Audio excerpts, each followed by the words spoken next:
J'aimerais, juste, préciser quelque chose parce que souvent, c'est les femmes qui se disent s'exprimer, puis l'homme qui est fermé.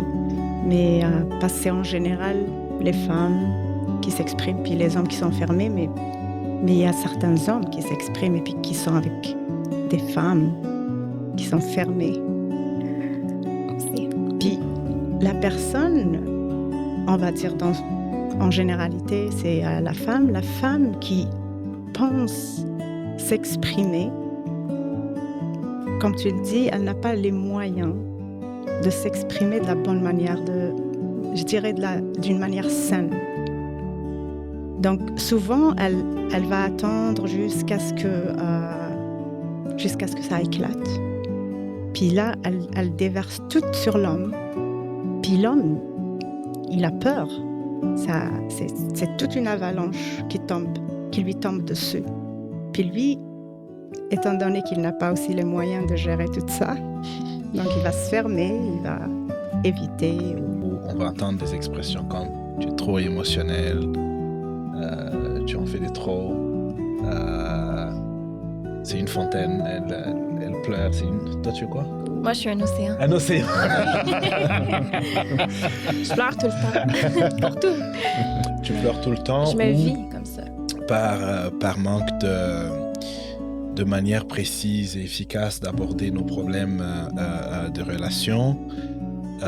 L'homme a l'impression que la femme lui en met trop sur le dos. Que la femme a l'impression que l'homme n'en donne pas du tout. Parce qu'on est toujours dans ces polarités-là mais il faut qu'il arrive à s'exprimer. Pourquoi est-ce que la femme dit ça? Parce qu'elle croit qu'elle s'exprime. Mais est-ce qu'on s'exprime de la bonne manière?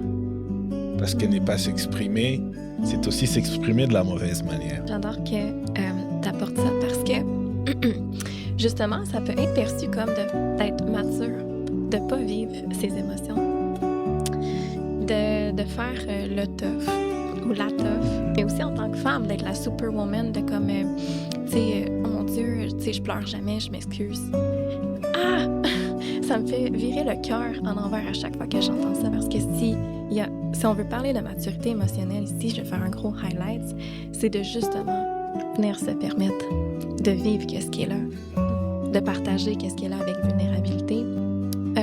Puis une chose qui me venait aussi, c'est on peut qu'aller rencontrer l'autre aussi profond qu'on s'est rencontré soi-même. Et on aspire à des relations profondément. Puis on prend un humain, puis qu'on descend plus loin, on prend le temps avec cette personne-là, on a envie de relations profondes, on a envie de relations où est-ce qu'on sent cette proximité, mais pas physique seulement, mais émotionnelle.